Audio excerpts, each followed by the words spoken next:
जैसे पति की लंबी आयु और अखंड सौभाग्य के लिए करवा चौथ का निर्जल व्रत किया जाता है, वैसे ही हिंदू धर्म में संतान की दीर्घायु और उसके खुशहाल जीवन के लिए अहोई अष्टमी का भी निर्जल व्रत किया जाता है।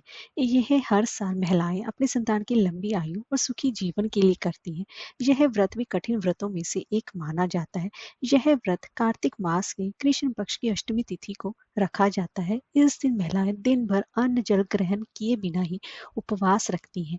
ओहुई अष्टमी व्रत में स्याही माता और ओहुई माता की पूजा उपासना की जाती है और शाम को तारों को देखकर अर्घ देने के बाद ही व्रत का पारण किया जाता है। लेकिन कहीं कहीं जगह पर चंद्रमा को अर्घ देने के बाद ही व्रत का पारण किया जाता है। तो दोस्तों, आज की इस वीडियो में हम जानेंगे कि साल 2024 में ओहोई अष्टमी व्रत कब पड़ रहा है, पूजन विधि क्या रहेगी, तारों के दर्शन का समय क्या रहेगा और होली अष्टमी पर तारों को देखकर ही क्यों तोड़ा जाता है व्रत। ये सब बातें आज की इस वीडियो में हम जानने वाले हैं। तो चलिए वीडियो शुरू करते हैं। दोस्तों, अगर आपको हमारी ये वीडियो अच्छी लगी हो तो लाइक शेयर और सब्सक्राइब करना ना भूलें। सबसे पहले जान लेते हैं कार्तिक मास के कृष्ण पक्ष की अष्टमी तिथि का प्रारंभ, जो कि 24 अक्टूबर 2024 को सुबह 1:18 पर होगा और जो कि 25 अक्टूबर को सुबह 1:58 पर होगा। तो ऐसे में उदय तिथि के हिसाब से 24 अक्टूबर दिन गुरुवार के दिन यानी कि बृहस्पतिवार के दिन अहोई अष्टमी का व्रत किया जाएगा। और अहोई अष्टमी का जो व्रत है वे करवा चौथ के व्रत के 4 दिन के बाद ही आता है।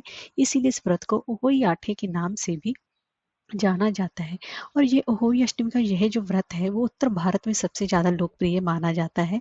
इस दिन माताएं अपने बच्चों के लिए व्रत करती हैं और अगर निसंतान महिलाएं अगर इस दिन व्रत करती हैं तो माना जाता है कि उन्हें संतान की प्राप्ति भी होती है।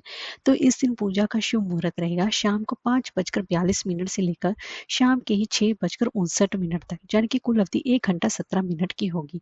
और वहीं पर तारों को देखने का समय शाम को 6:06 पर होगा। उस दौरान आपको अपने व्रत का पालन करना है। अगर आपके यहाँ चंद्रमा को देखकर अर्घ देने का विधान हो तो आप ओही अष्टमी के दिन चंद्रोदय का समय रहेगा रात के 11:55 पर। उस दौरान आपको अपने व्रत का पालन कर सकते हैं। इस दिन अहोई अष्टमी पर पूजन विधि क्या रहेगी। इस दिन माताएं और जो महिलाएं जो निसंतान महिलाएं हैं वह व्रत धारण के लिए सुबह उठकर सबसे पहले व्रत का संकल्प लें। व्रत का संकल्प लेने के लिए करवा चौथ के व्रत की तरह ही इसमें भी सरगी खाई जाती है और उसके बाद सूर्योदय से पहले पहले सरगी खा ली जाती है और उसके बाद अपने व्रत का संकल्प लें। और शाम को आपको पूजन सही मुहूर्त में देकर ही करना चाहिए। और उसके लिए दीवार पर आपको देवी अहोई की छवि आपको बनानी चाहिए, या तो आप कैलेंडर का भी इस्तेमाल कर सकते हैं। पूजा में 8 पूड़ी 8 पुआ तथा हलवा जरूर रखें और पूजन के दौरान व्रत की कथा भी जरूर सुननी या पढ़नी चाहिए।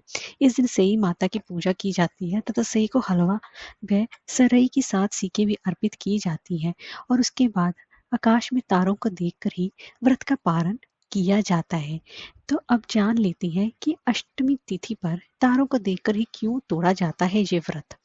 क्योंकि जैसे कि करवा चौथ पर चांद को अर्घ देने के बाद व्रत तोड़ा जाता है, तो वहीं अहोई अष्टमी व्रत में शाम को तारों के दर्शन और अर्घ देने के बाद व्रत खोला जाता है।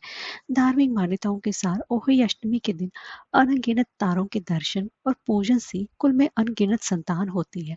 और इस व्रत में माताएं पूजन अर्चना के दौरान आकाश में जैसे तारे चमकते हैं वैसे ही घर में जन्म लेने वाले बच्चों के लिए उज्जवल भविष्य की कामना करती हैं।